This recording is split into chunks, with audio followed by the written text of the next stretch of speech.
नमस्कार, आपके पसंदीदा श्रीदेवी क्लासेज यूट्यूब चैनल पर स्वागत है। हमारी playlist electrical technical helper series में आज 3 फेज एसी सर्किट्स के लाइन और फेज में करंट वोल्टेज रिलेशन के साथ पावर कैलकुलेशन और 2 वोट मीटर मेथड से पावर मेजरमेंट से रिलेटेड कुछ परीक्षा उपयोगी multiple choice question relevant theory के साथ करते हैं। हमारी बेसिक इलेक्ट्रिकल इंजीनियरिंग प्लेलिस्ट और इलेक्ट्रिकल मेजरमेंट प्लेलिस्ट में इनसे रिलेटेड दूसरी थ्योरी भी आप देख सकते हैं। शुरू करते हैं।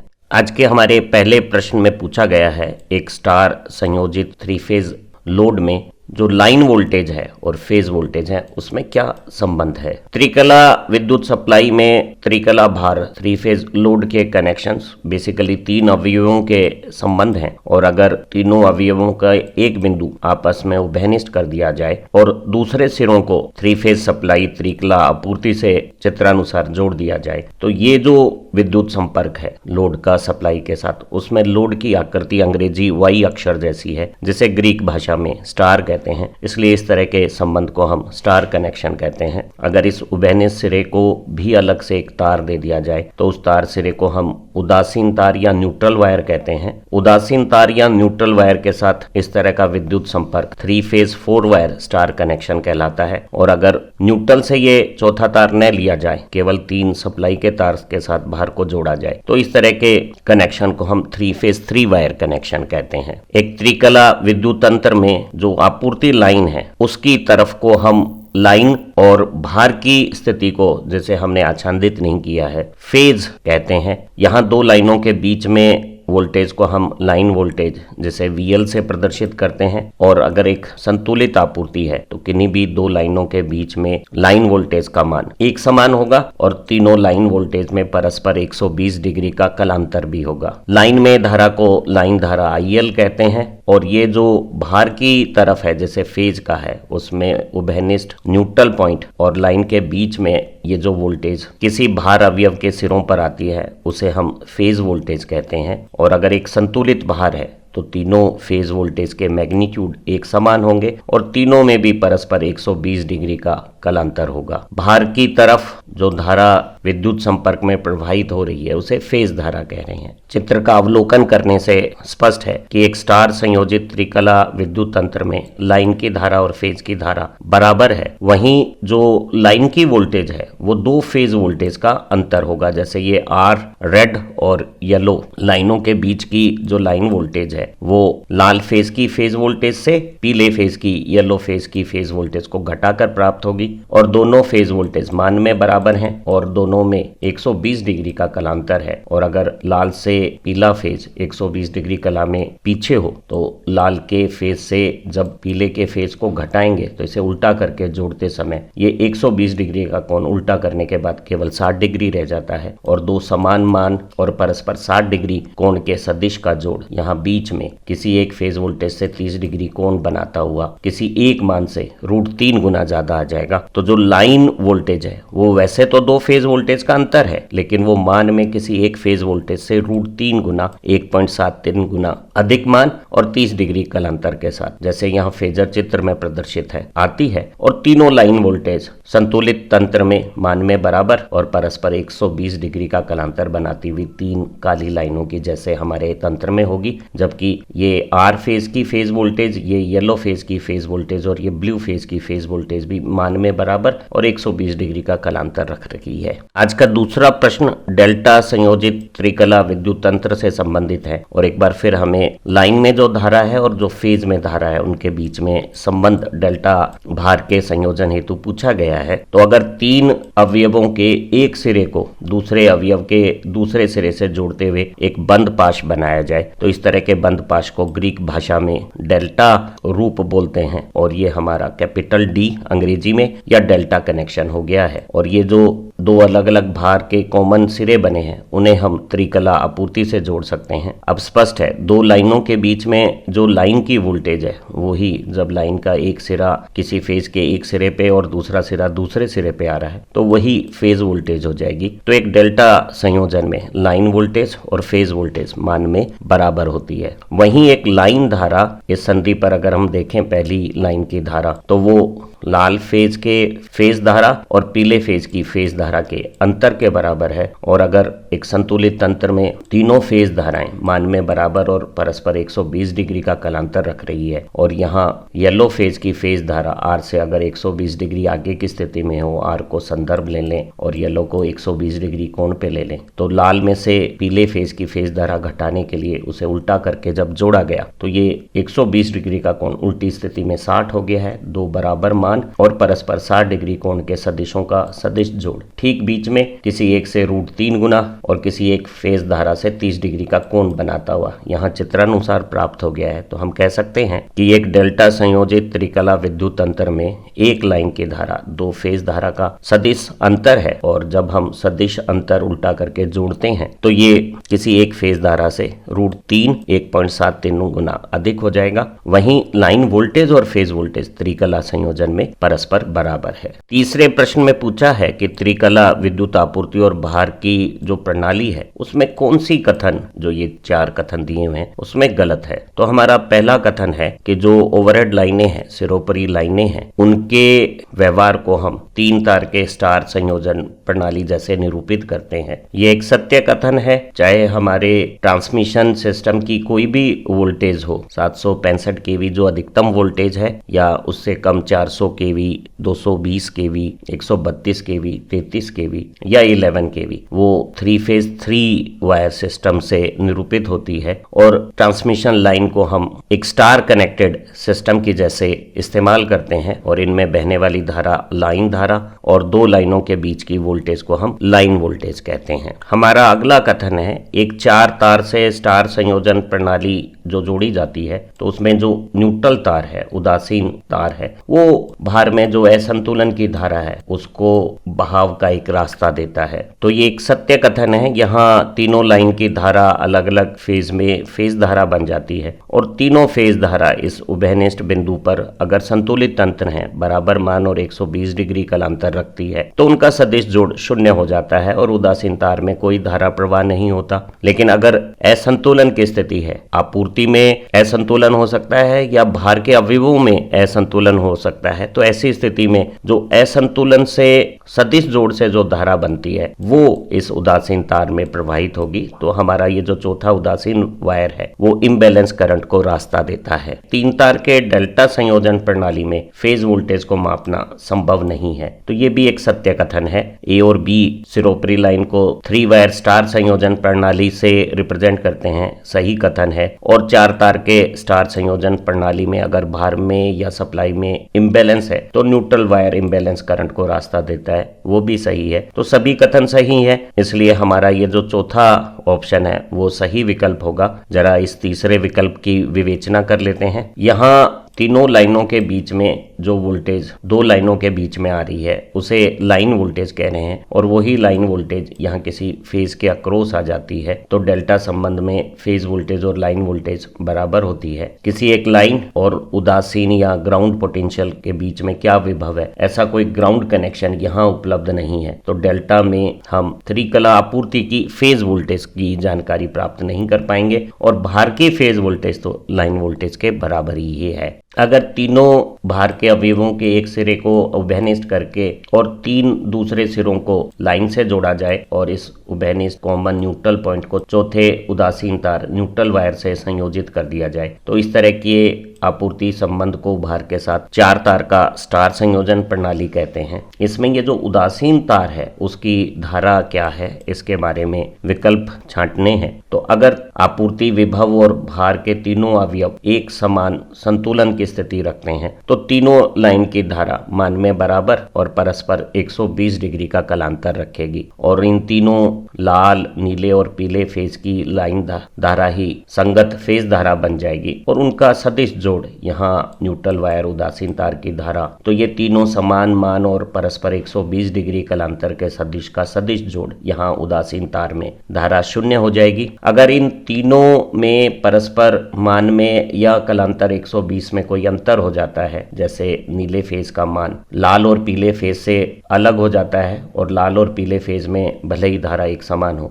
अब तीनों का सदिश जोड़ 0 नहीं रहेगा, और जो असंतुलन की भार धारा है वो यहाँ न्यूट्रल वायर में प्रवाहित होगी। तो हम कह सकते हैं तीसरा कथन एक सही कथन है कि इस न्यूट्रल तार में बाहर के जो तीनों फेज की धारा है उनका जो सदिश बीजीय योग है वो प्रवाहित होता है। तो इस प्रश्न में 4 वायर स्टार संयोजन में संतुलित भार की स्थिति में अगर आपूर्ति भी संतुलित है तो उदासीन न्यूट्रल वायर में कोई करंट फ्लो नहीं होगा और ऐसी स्थिति में इस चौथे तार की कोई आवश्यकता भी नहीं है। असंतुलन की स्थिति में उदासीन तार में धारा प्रवाह होगा और अक्सर इम्बैलेंस बहुत अधिक मान का नहीं होता, इसलिए उदासीन तार में धारा का मान किसी एक लाइन धारा की तुलना में आधे से भी कम हर स्थिति में रह सकता है। इसलिए हम उदासीन तार को या न्यूट्रल वायर चौथे तार को व्यवहार में लाइन से आधे काट क्षेत्रफल का ही लेते हैं। और तीसरा कथन उदासीन जो न्यूट्रल वायर है उसमें धारा तीनों जो भार के फेज हैं उनके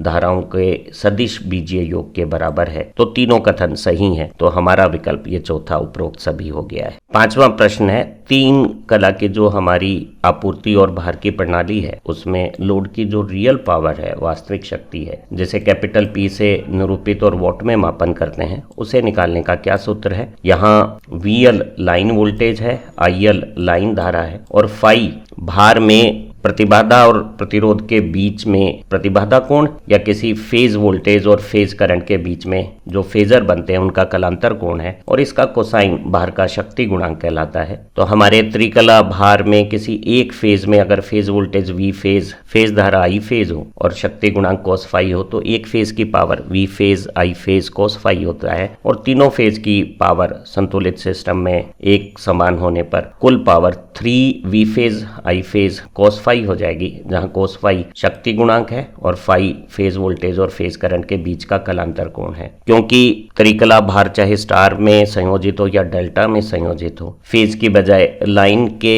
विभव और धारा मापन सरल है, तो हम इसी रिलेशन को जब लाइन के वोल्टेज और करंट के रूप में रखते हैं तो 3 जो V phase I phase cos phi के साथ 3 गुना बनाकर कुल पावर को नाप रहा था वो लाइन वोल्टेज और लाइन करंट के साथ √3 हो जाता है। और हमारी 3 फेज सिस्टम में चाहे वो स्टार कनेक्टेड हो या डेल्टा कनेक्टेड हो, लाइन वोल्टेज, लाइन करंट और भार के शक्ति गुणांक के अनुरूप, ध्यान रहे ये फाई फेज वोल्टेज और फेज करंट के बीच में एंगल है न कि लाइन वोल्टेज और लाइन करंट के बीच में, तो हमारी power √3 VL IL cos phi हो जाती है। तो यहाँ ये जो D चौथा विकल्प है वो एक सही विकल्प हो गया है। Real power 3V phase I phase cos phi या √3 VL IL cos फाई होती है। यहीं दो हाईलाइट में रिलेशन दिया हुआ है √3 VL IL, वो आभास रूप में 3 फेज लाइन वोल्टेज और लाइन करंट के साथ आभासी पावर हो जाती है जिसे हम VA इकाई में पढ़ते हैं और S से डिनोट करते हैं। वहीं इस आभासी अपरेंट पावर को अगर हम cos फाई के बजाय sin फाई से गुणा कर देते हैं, फाई एक बार फिर भार में फेज वोल्टेज और फेज करंट के बीच का कलांतर कोण है, तो ये जो पावर है इसे हम प्रतिघातीय रिएक्टिव पावर कहते हैं। और ये रिएक्टिव पावर परिपथ में ऊर्जा के संचय निकास की दर को निरूपित करती है। तो जैसे सिंगल फेज एसी सिस्टम में 3 पावर थी, वैसे ही 3 फेज एसी सिस्टम में भी real power √3 VL IL cos phi watt में नापी जाती है, P से इंकित होती है। Reactive power Q √3 VL IL sin phi और वो वोल्ट एम्पियर रिएक्टिव में मापन होती है और अपरेंट पावर VA इकाई में नापी जाती है और √3 VL IL के बराबर है। छठा प्रश्न एक न्यूमेरिकल है और इसे हमने थोड़ा सा टेढ़ापन भी दिया हुआ है। एक डेल्टा संयोजन प्रणाली से जो 3 फेज लोड कनेक्ट है उसकी अपरेंट पावर आभासी शक्ति जो √3 VL IL, VL line voltage और IL लाइन करंट है उससे कैलकुलेट होती है और VA इकाई में पढ़ी जाती है और S से निरूपित होती है। उसकी गणना करनी है। अगर ये 0.8 शक्ति गुणांक पर 415 वोल्ट की 50 हर्ट्ज फ्रीक्वेंसी की सप्लाई से जुड़ा है और डेल्टा में हालांकि फेज धारा मापन में थोड़ी तकलीफ होती है, लेकिन हमें कहा है कि डेल्टा परिपथ की फेज धारा 10 एम्पियर है। आभासी शक्ति की गणना में शक्ति गुणांक का इस्तेमाल नहीं होगा, तो ये एक गैर जरूरी जानकारी है। और डेल्टा में फेज धारा से हमें लाइन धारा अगर गणना करनी हो तो लाइन धारा फेज धारा से √3 गुना ज्यादा होती है। तो अगर हम यहाँ लाइन धारा की जगह √3 टाइम्स फेज धारा लिखते हैं तो ये √3 3 हो जाएंगे। लाइन वोल्टेज 415 वोल्ट और फेज धारा 10 एम्पियर हमें दी हुई थी और गणना करने पर ये कैलकुलेशन 12.45 kVA आ जाएगी। हमारा डी विकल्प इस प्रश्न का सही विकल्प हो जाएगा। अगर इसी प्रश्न में हमें वास्तविक शक्ति पूछी जाती तो वास्तविक शक्ति के लिए हम अपरेंट पावर में पावर फैक्टर cos 5.8 का जब मल्टीप्लीकेशन कर देते तो यही 9.94 किलोवाट आ जाती। तो उस स्थिति में वास्तविक शक्ति की गणना में हम शक्ति गुणांक 0.8 की भी इस्तेमाल करते, और जब cos 5.8 होता है तो sin 5.6 होता है। ये कोई एक संबंध है जिसे हम याद कर सकते हैं। और अगर इसी प्रश्न में अगर हमसे प्रतिघातीय रिएक्टिव पावर भी पूछी जाती Q, तो वो अपरेंट पावर √3 VLIL में sin 5.6 का गुणा करके प्राप्त की जा सकती थी। इसी प्रश्न का सहज रूप हो सकता था अगर ये भार डेल्टा के बजाय स्टार संयोजन प्रणाली में होता। तो 415 वोल्ट की सप्लाई में अगर वो फेज धारा 10 एम्पियर ले रहा है तो यही फेज धारा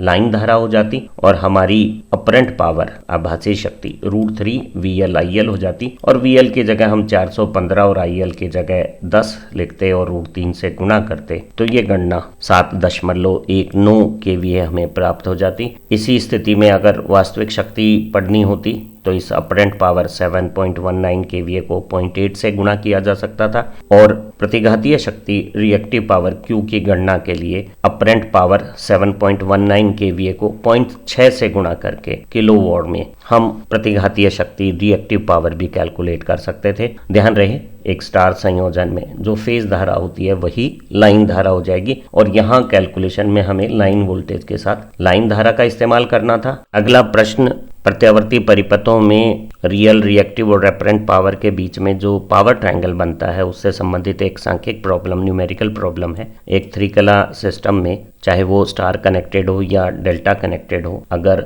रियल पावर 4 किलोवाट और रिएक्टिव पावर प्रतिघातीय शक्ति 3 किलोवाट हो तो आभासी शक्ति की गणना कीजिए। तो एक एसी परिपथ में भार प्रतिरोध और प्रतिघात के हिसाब से प्रतिबाधा रखता है, और अगर फेज की धारा को आर के अनुदिश सदिश रूप में निरूपित किया जाए तो फेज वोल्टेज जेड के अनुदिश आती है, और जेड और आर के बीच में ये जो कोण है वो धारा फेजर और विभव फेजर का कलांतर कोण बन जाता है, और इसका cos phi r/z परिपथ का शक्ति गुणांक होता है। हम अगर r को I²R से मल्टीप्लाई करें तो वो एक फेज की रियल पावर हो जाएगी, और इसको अगर 3 से गुणा कर दें तो वो तीनों फेज की रियल पावर आ जाएगी, और ये √3 VLIL cos phi रूप में भी गणना की जा सकती है। वहीं I²XL रिएक्टिव पावर एक फेज की हो जाएगी, 3 से गुणा करने पर तीनों फेज की टोटल पावर आ जाएगी, जिसे लाइन वोल्टेज और लाइन करंट के साथ √3 VLIL sin phi लिखा जा सकता है। इसी तरह से I²Z एक फेज की अपरेंट पावर है, 3 गुना करने पर 3I²Z तीनों फेज की आभासी शक्ति को हम S √3 VLIL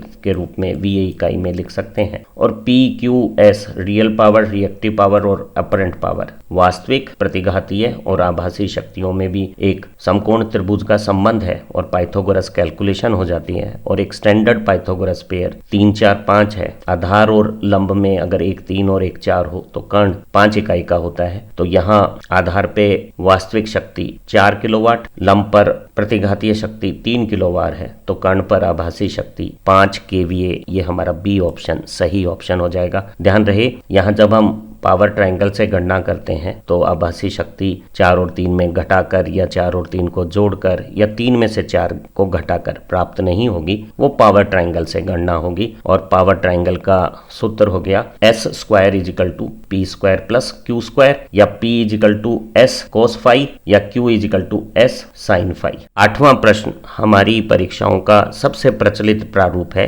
एक त्रिकला स्टार संयोजित संतुलित भार में भार 3 किलोवाट की जो वास्तविक शक्ति है उसे शक्ति गुणांक 0.8 पर ले रहा है। त्रिकला भार को 415 वोल्ट 50 हर्ट्ज की आपूर्ति से जोड़ा हुआ है, तो लाइन धारा की गणना करनी है। तो चाहे हमारा भार त्रिकला स्टार संयोजित हो या डेल्टा संयोजित हो, line voltage VL, line current IL और भार के शक्ति गुणांक cos phi के साथ जो रियल पावर है उसका सूत्र √3 VLIL cos phi है। और ऐसी स्थिति में हम लाइन धारा को रियल पावर में √3 VL cos phi का भाग देकर प्राप्त कर सकते हैं। यहाँ जो नीले फ्रेम में लाइन धारा का संबंध है वो बता रहा है कि समान शक्ति और समान लाइन वोल्टेज के लिए लाइन धारा शक्ति गुणांक cos फाई की व्युत्क्रमानुपाती है, और अगर भार का शक्ति गुणांक कम मान का होगा, जैसे हम पुअर पावर फैक्टर कहते हैं, तो समान शक्ति के लिए लाइन धारा का मान बढ़ जाएगा। यहाँ वास्तविक शक्ति को 3000 वॉट 3 किलोवाट की जगह लिख दें,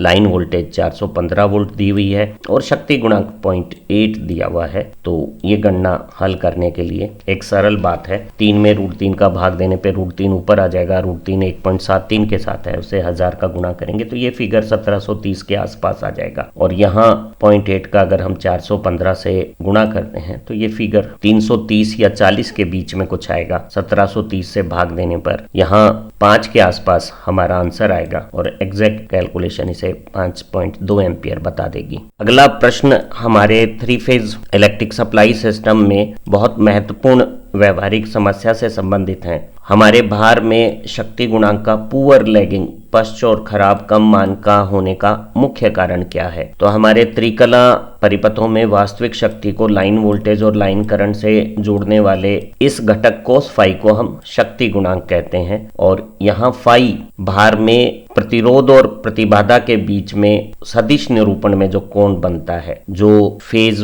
धारा और फेज वोल्टेज के बीच का कलांतर कोण हो जाता है, उसका कोसाइन है। और अगर हमारे परिपथ में व्यवहार्यता स्थिति देखें तो लाइन में प्रेरकत्व का प्रभाव, सिस्टम में जो ट्रांसफॉर्मर हम सप्लाई में अलग अलग स्थानों पर इस्तेमाल करते हैं उनमें क्षरण प्रतिघात का प्रेरणिक प्रभाव, विद्युत मोटरों का प्रयोग, आर्क लैंपों में धारा नियंत्रण के लिए चौक इत्यादि का उपयोग, चुंबकीय क्षेत्र के निर्माण में जो कुंडलित संरचनाएं लेते हैं वो धारा को विभव से पीछे की कला में ले जाती हैं, और अगर उनके प्रतिघातीय भार मान अधिक होंगे तो विभव और धारा के बीच में कलांतर कोण का मान बढ़ेगा, और कोण बढ़ने से cos फाई का मान खराब, कमजोर, कम मान का 0 के करीब हो जाएगा। तो हमारे परिपथों में जो प्रेरक प्रकार के, इंडक्टिव प्रकार के लोड है, उनकी अधिक्य के कारण जो रिएक्टिव पावर की डिमांड है वो अधिक हो जाती है, और रिएक्टिव पावर की डिमांड से हमारा शक्ति गुणांक cos फाई का मान कम हो जाता है। और ऐसे परिपथों में जब शक्ति गुणांक cos फाई का मान कम होता है तो समान शक्ति के लिए उसी लाइन वोल्टेज की व्यवस्था में लाइन धाराओं के मान बढ़ जाते हैं। लाइन धाराओं के मान बढ़ने से हमें अपने तंत्र में जनरेटर, ट्रांसमिशन लाइन, ट्रांसफॉर्मर की लाइन धारा क्षमता अधिक करनी होती है। लाइन में अधिक धारा से परिपथ के प्रतिरोध में ओमिक कॉपर लॉस I²R ज्यादा होंगे और वोल्टेज ड्रॉप की समस्याएं भी ज्यादा होगी। इसीलिए हम शक्ति गुणांक के मान को अच्छा यूनिटी के करीब रखने के लिए प्रेरक भार की जो प्रतिघातीय शक्ति है उसके प्रति संतुलन के लिए, कंपनसेशन के लिए, निरस्तीकरण के लिए भार के समांतर में कैपेसिटर्स बैंक का इस्तेमाल करते हैं। तो हमारे व्यवहारिक पावर सिस्टम में पावर फैक्टर के पुअर लैगिंग होने का कारण इंडक्टिव रिएक्टिव पावर की अधिक डिमांड है। आज के लर्निंग वीडियो लेसन के आखिरी 3 प्रश्न, त्रिकला भार में अगर हम 3 तार की विद्युत आपूर्ति करते हैं तो चाहे वो स्टार कनेक्ट हो या डेल्टा कनेक्ट हो, 2 वॉट मीटर की मदद से पावर का मेजरमेंट किया जा सकता है। और अगर भार संतुलित हो तो हम इस भार की पावर फैक्टर भी पता कर सकते हैं। और जब हम 3 तार की सप्लाई में 2 वॉट मीटर की मदद से पावर मेजरमेंट करते हैं तो इस सिद्धांत को हम ब्लोंडल्स थ्योरम कहते हैं। और ब्लोंडल्स थ्योरम के अनुसार जब हम वॉट मीटर के संबंध बनाते हैं परिपथ में तो वॉट मीटर की जो करंट कॉइल है वो किन्हीं 2 लाइनों की श्रेणी में हम लगा देंगे, और उन्हीं वॉट मीटर की प्रेशर कॉइल, दाब कुंडली, जहां विभव आरोपित किया जाता है उसे उस लाइन और उस तीसरी लाइन जिसमें हमने वॉट मीटर नहीं लगाया है उसके बीच में जोड़ देंगे। अब चाहे भार स्टार कनेक्ट हो या डेल्टा कनेक्ट हो, करंट कॉइल में लाइन धारा है और प्रेशर कॉइल में लाइन वोल्टेज है, लेकिन अगर फेज वोल्टेज और फेज करंट के बीच में फाई एंगल है तो 1 वॉट मीटर में लाइन वोल्टेज और लाइन करंट के बीच में फाई -30 और दूसरे में फाई +30 का कोण होने से 1 वॉट मीटर की रीडिंग VL/IL cos फाई -30 और दूसरे वॉट मीटर की रीडिंग VL/IL cos फाई +30 हो जाती है। और गणितीय विवेचना करने पर, त्रिकोणमिति का इस्तेमाल करने पर अगर दोनों वॉट मीटर की पाठ्यांकों को जोड़ा जाए तो वो √3 VLIL cos phi हमारी 3 फेज सिस्टम की रियल पावर आ जाती है। और अगर हम दोनों वाटमीटर के पाठ्यांकों को घटाएं तो वो VLIL sin phi को अगर हम √3 गुना कर देते हैं तो √3 गुना W1 माइनस W2 हमारे लिए रिएक्टिव पावर की कैलकुलेशन आ जाएगी। यहाँ हमसे पूछा गया है कि अगर एक वाटमीटर का पाठ्यांक 0 होगा और दूसरा वाटमीटर अगर कुल रीडिंग देता है तो पावर फैक्टर क्या होगा। तो अगर ये फाई कला कोण 60 डिग्री हो जाता है तो 60 और 30 का जोड़ 90 डिग्री, cos 90 जीरो होने पे दूसरे वाटमीटर का पाठ्यांक 0 हो जाएगा और एक ही वाटमीटर पूरे 3 फेज भार की कुल पावर का मेजरमेंट ऐसी स्थिति में करेगा। 60 डिग्री कला कोण की स्थिति में cos phi शक्ति गुणांक का मान 0.5 आधा होता है। तो जब पावर फैक्टर 0.5 होगा तो एक वाटमीटर यहाँ W2 की रीडिंग 0 हो जाएगी और दूसरा वाटमीटर ही टोटल पावर का मेजरमेंट करेगा। हमारा 11वां प्रश्न है, अगर एक 3 कला विद्युत तंत्र में पावर मेजरमेंट के लिए 2 वाटमीटर का इस्तेमाल किया गया है और उनकी रीडिंग W1 और W2 हो तो उनके पाठ्यांकों हेतु गलत कथन कौन सा है। तो हमने जाना था कि अगर पावर फैक्टर 0.5 होता है, कलांतर कोण 60 होता है तो एक वाटमीटर 0 पढ़ने लगता है। लेकिन अगर पावर फैक्टर 0.5 से अधिक है तो दोनों वाटमीटर W1 और W2 धनात्मक पढ़ेंगे और उनकी रीडिंग में अंतर हो सकता है। हालांकि यूनिटी पावर फैक्टर पे कलांतर कोण 0 होने पे दोनों वाटमीटर की रीडिंग एक समान भी होगी। लेकिन अगर पावर फैक्टर 0.5 और 1 के बीच में है तो दोनों वाटमीटर पॉजिटिव रीडिंग पढ़ेंगे और दोनों को जोड़कर कुल पावर आएगी। यदि पावर फैक्टर 0.5 से कम है तो हमारा कलांतर कोण 60 से ज्यादा हो जाएगा और ऐसी स्थिति में W2 वाटमीटर की रीडिंग में cos phi + 30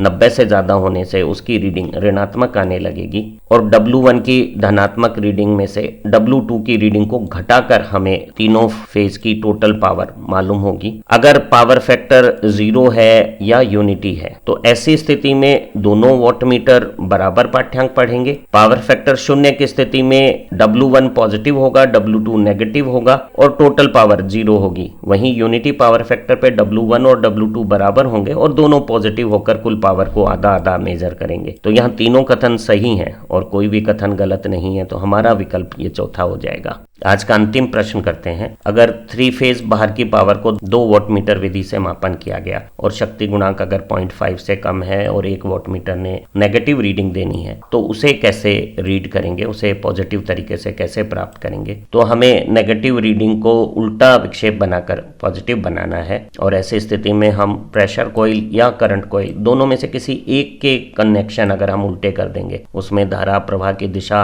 और उसके चुंबकीय असर को उल्टा कर देंगे तो मीटर नेगेटिव को भी पॉजिटिव स्केल में पढ़ने लगेगा। और अगर मीटर किसी ऐसी स्थिति में पावर 400 वाट पढ़ता है तो उसे रीड करते हुए, रिकॉर्ड करते हुए -400 वाट पढ़ा जाएगा। ध्यान रहे, सप्लाई के कनेक्शंस आपस में बदलने से करंट और प्रेशर कॉइल दोनों में करंट डायरेक्शंस उल्टी हो जाएगी और उसके पाठ्यांक पे कोई अंतर नहीं आएगा। अगर मीटर की करंट कॉइल को सर्किट से अलग कर देंगे तो करंट कॉइल में करंट नहीं होने से अकेली प्रेशर कॉइल से डिफ्लेक्शन जनरेट नहीं होगा और मीटर की रीडिंग 0 आ जाएगी, वो नेगेटिव रीडिंग नहीं देगा। और अगर प्रेशर कॉइल और करंट कॉइल दोनों के कनेक्शन उल्टे कर देंगे तब भी रीडिंग में अंतर नहीं आएगा। अगर हमें नेगेटिव रीडिंग को पॉजिटिव डायरेक्शन में पढ़ना है तो दोनों में से कोई एक प्रेशर कॉइल या करंट कॉइल को कनेक्शंस उल्टे कर देने हैं। उम्मीद है 3 फेज एसी सप्लाई और लोड के साथ जो सर्किट्स बनते हैं उनके लाइन और फेज में धारा विभव संबंध और सर्किट में रियल, रिएक्टिव, अपरेंट पावर और 2 वाटमीटर से पावर मेजरमेंट से related important multiple choice question प्रारूप आपको समझ में आए होंगे। इन्हें सैद्धांतिक रूप से बेहतर समझने के लिए यहाँ